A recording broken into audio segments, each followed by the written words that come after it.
My guest today on Never Ever Give Up Hope is Marilea Rabasa. She was a lifelong substance user. Food, pills, cigarettes, and alcohol were the solution to the stresses of everyday life. And just like her, many others have the same problem. One thing that Marilee said that I really appreciated is addiction is a stealth predator. Unrecognized, it will grow and flourish. Unchecked, it destroys. Have you ever felt like giving up, quitting, throwing in the towel? Welcome to Never Ever Give Up Hope featuring Carol Graham. She's an author, health coach, and motivational speaker. Backed into a corner multiple times in her life, Carol shares with you stories on how she overcame some of the toughest obstacles a person can go through in life, but refused to give up hope. Rather than admit defeat, an opportunity was presented, and it involves each and every one of you. Carol will feature spectacular guests who will share their messages of hope, encouragement, and their inspiration to prove why life's adversities only make you stronger. And now, welcoming the host of the show, here's Carol Graham.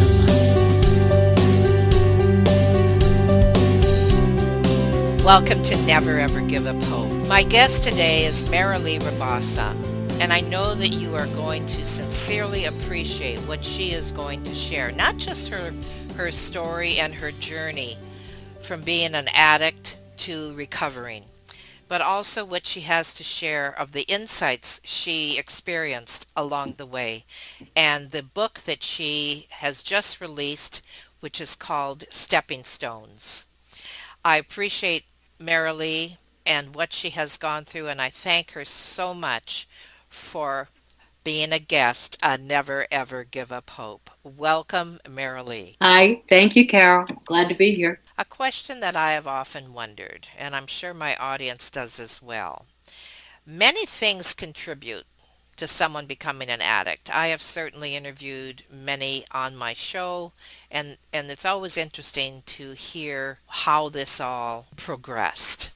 So, in hindsight, what do you think triggered your addiction initially? And then carry us through a little bit of what happened. I mean, my goodness, addiction has so many faces and forms. And when I was a young child, food was my addiction. That was my first substance that I reached for. And, you know, in my book from Charlotte's Web, it said, I didn't want food, I wanted love.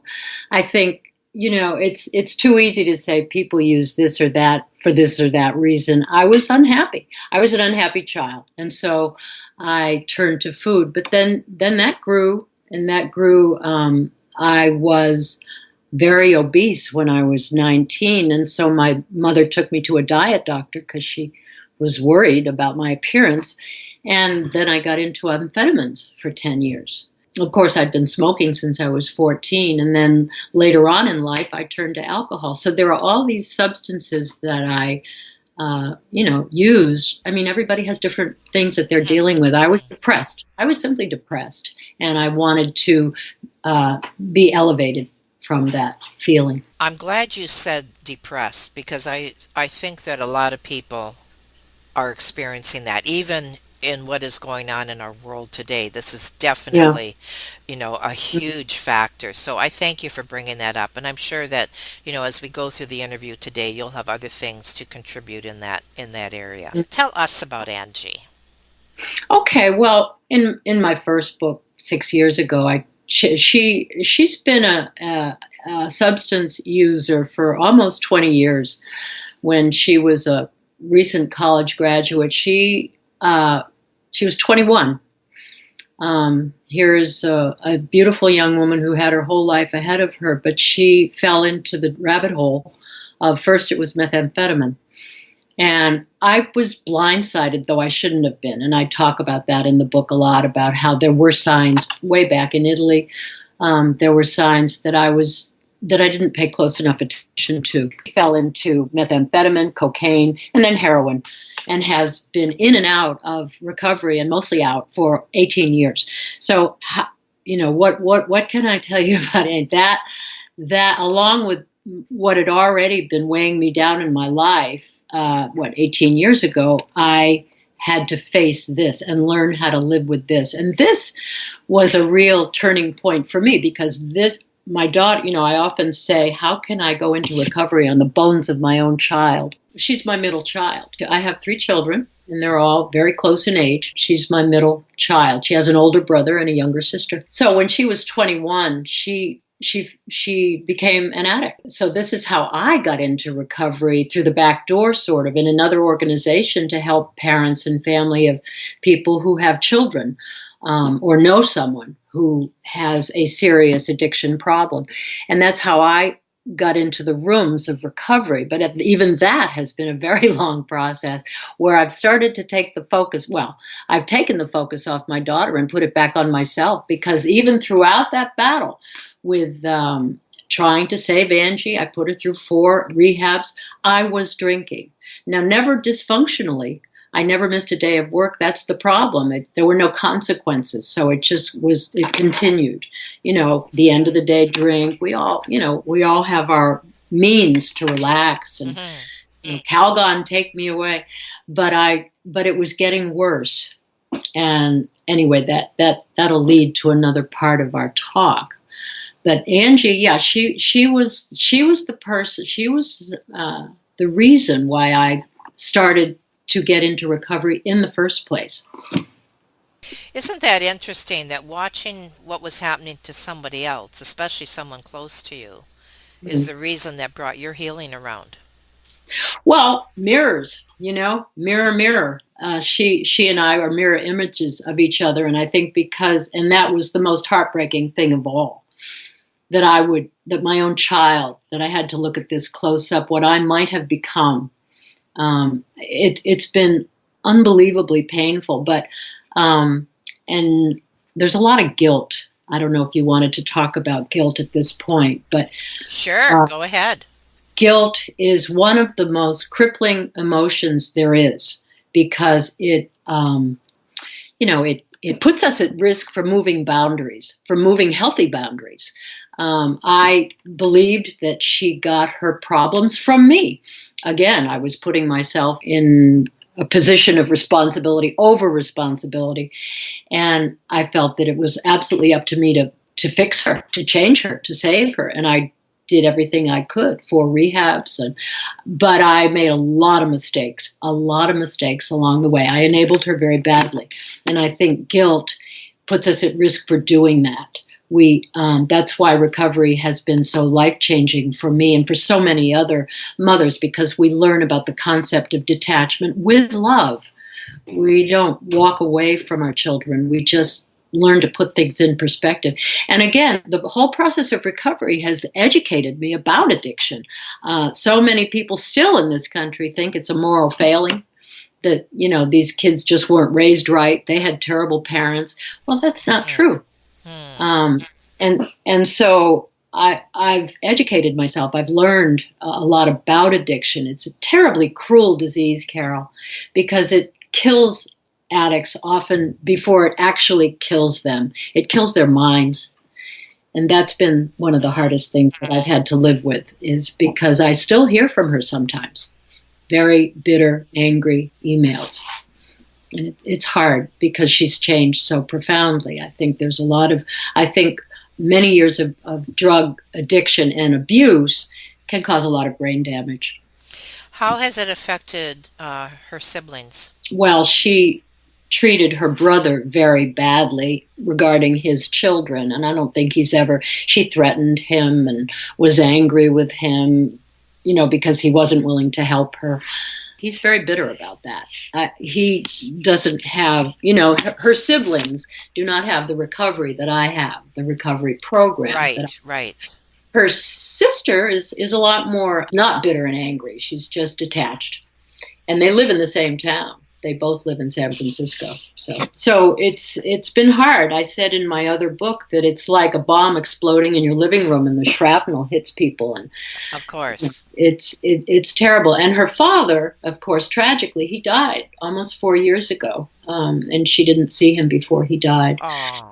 Yeah, it's really not pretty. But all the more reason for me to stay firmly in my Yes. recovery, because I could and did 12 years ago. I had a complete breakdown, and I knew that I had to do something to save my own life if I was going to avoid going down the rabbit hole with her, including drinking, of course. My father died of alcoholism much too soon, so I didn't want history to repeat itself. So you've seen it from virtually every perspective. Yes, yes, I've been around the block. This is a side issue because we haven't finished talking about your story yet, of course, but have you been able to use what happened to you to help others?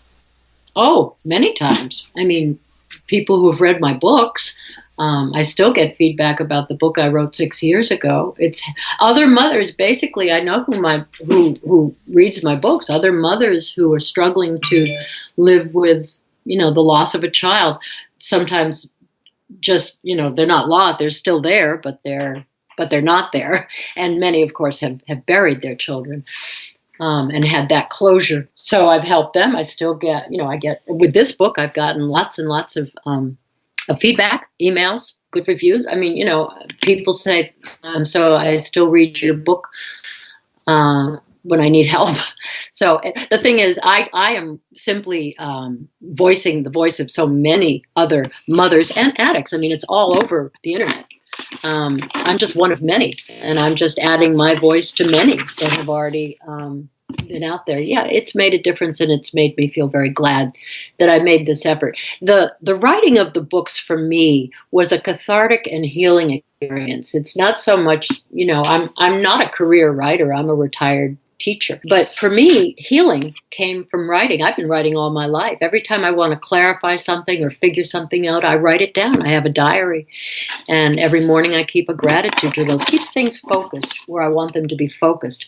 And I learn from writing, but that's just me, I guess. Often want to find answers, so I start writing something, and then by the time I've finished, I found an answer. So it's a tool. It's just a tool like many recovery tools that I have used and enjoy. And I write about a lot of other things, too. I write funny stories. I think that that's very therapeutic for a lot of people. Yeah. So, Marilee, when you realized that you were spiraling downward, now I know that you did address this a little bit, and it certainly helped because you were there to help your daughter that in essence helped you, and I understand that, and I'm glad that you shared that. What brought you the strength to be able to say no when possibly in the past that didn't happen? Because now you became determined. What changed there? Well, 12 years ago, I had a nervous breakdown, Carol, and I had to retire from a job that I loved. That was my bottom. Okay. And from there, you asked where I got the strength. I did retire. But that's when I took my recovery program more seriously. That's when I was willing to take those first 3 spiritual steps to let go of what I cannot control, believe something else could, and then ask him to. And so it was like the weight of the world was taken off my shoulders. I was not responsible anymore. I did not have to save my daughter. The only person I could save was myself, and I had a lot of work in that regard to do that. So ironically, the breakdown, my bottom, was what got me moving up in recovery. Do you think that that's quite normal? Is that normal? Hmm. Well, some people might just stay in a sanitarium for the rest of their lives. I had my grandchildren started coming, and I started to find other voices calling to me. I found other inspiration in my life to keep going. I love them dearly. I wrote a letter to them in the beginning of my book, Stepping Stones. And they're really the reason why people say, why did you write your book? I wanted to learn how to live well, so that the years that I have left would be happy. And through my recovery program, they are I am very happy in spite of my losses. I mean, Carol, everybody has losses. Right, Everybody has right. sorrows.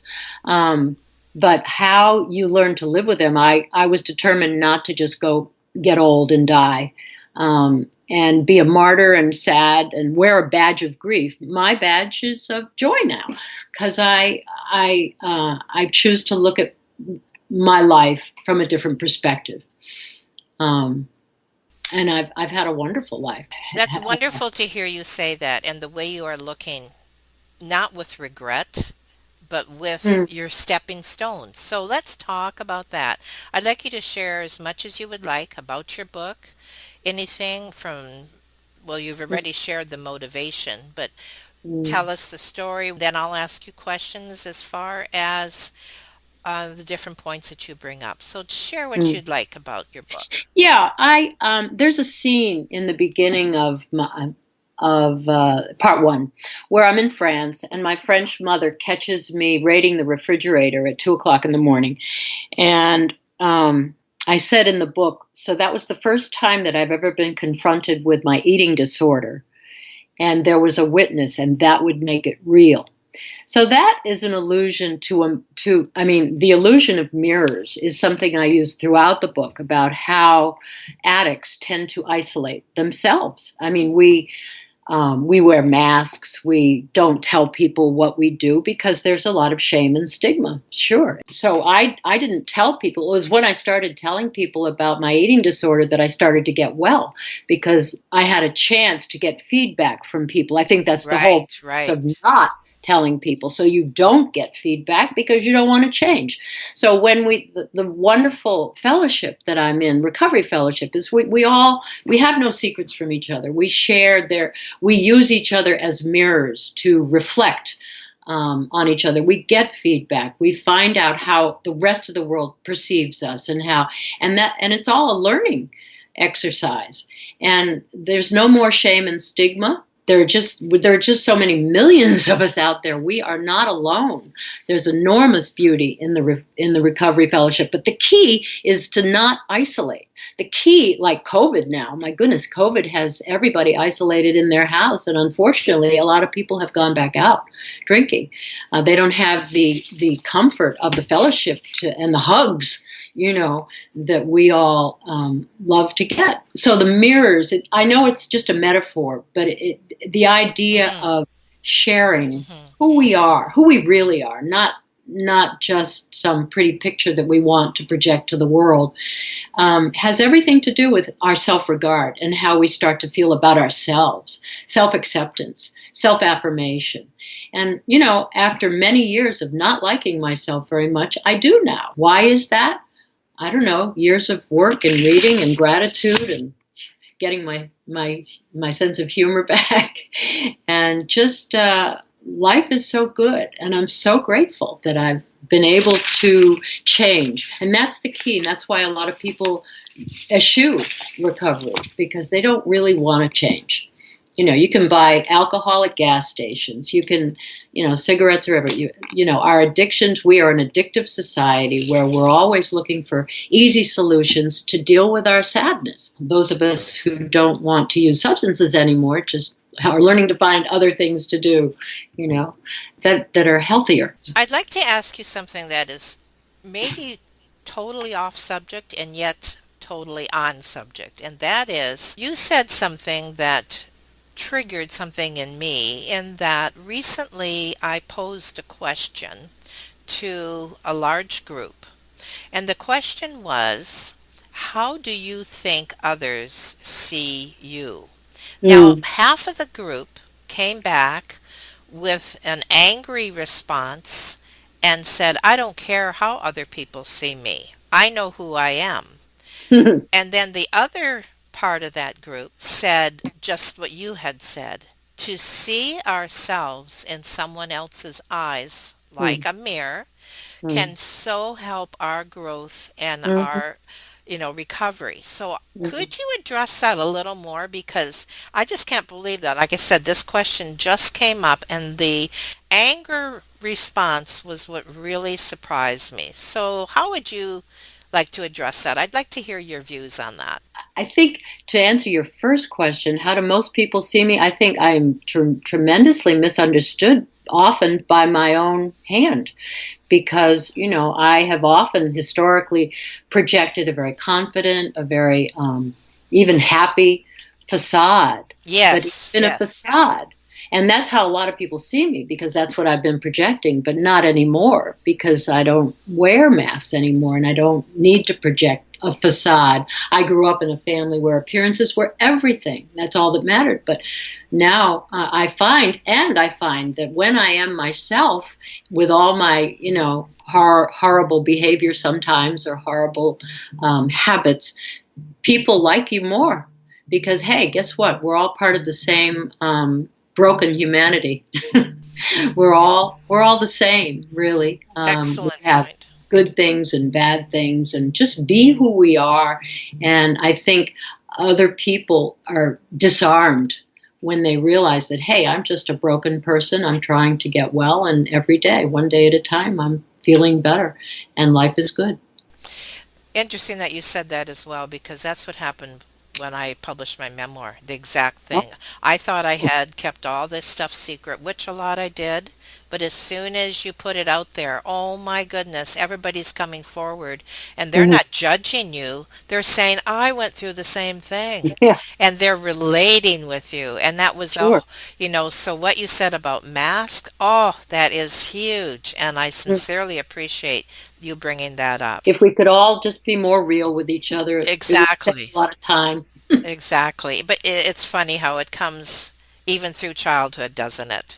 'Cause Hmm. we always put our best foot out there for people to see.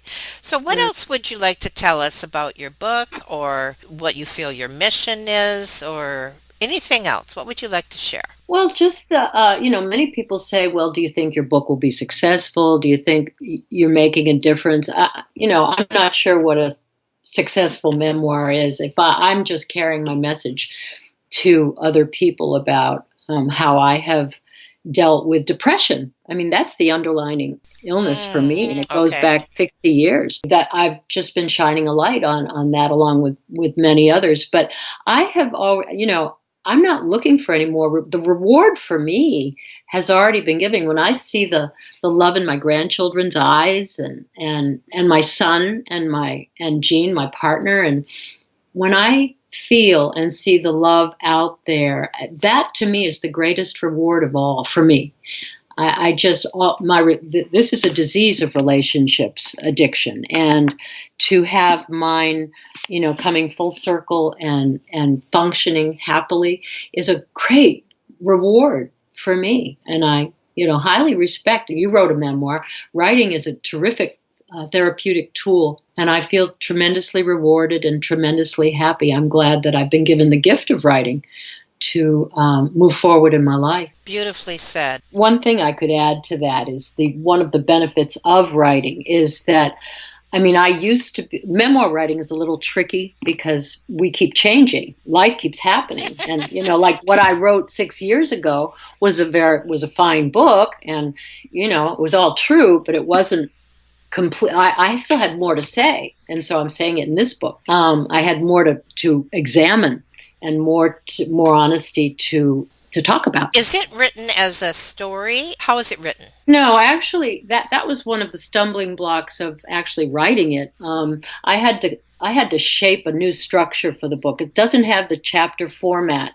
It has 132 vignettes, which is the thing is it's always Okay. tricky because I had to make it readable, short enough. You can't have a second 700-page book. It had to be short enough, but it had to cover 70 years of memoir. Of course, is thematic, and so the 70 years of addiction had to be. So it was easier and more readable. I remember one early chapter was called "The 7-Year Itch," and I was trying to put 7 years in a 10-page chapter. Well, it doesn't work that way at all.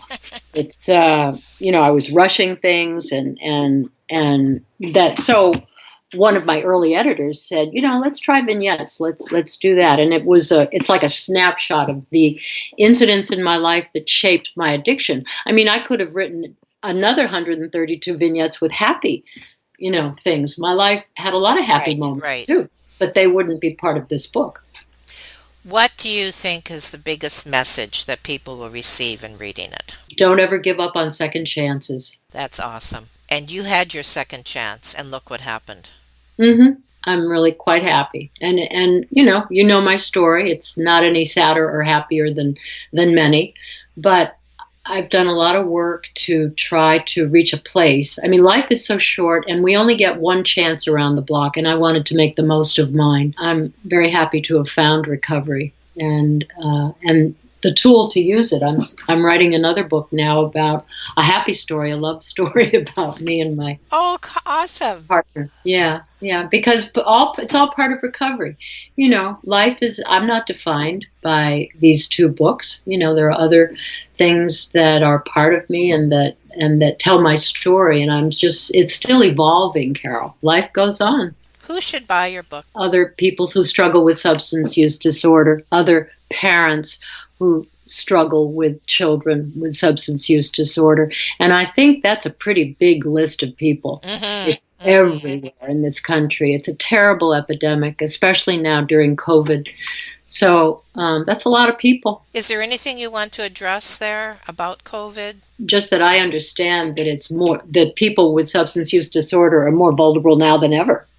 They don't have, I mean, they go to Zoom meetings. I go to Zoom meetings. I miss a lot of people that I used to see in meetings, but I'm no comment there. It's just, this is an extraordinary time for us all, Carol. Right, and so right. people with any disorders, I guess it's a new challenge. So, but I'm just very grateful that I have a very simple, it's not easy, but it's a simple program that helps me, get up every day and enjoy the view and be grateful. And it's a discipline, just like anything else. Eating well, pruning your fruit trees.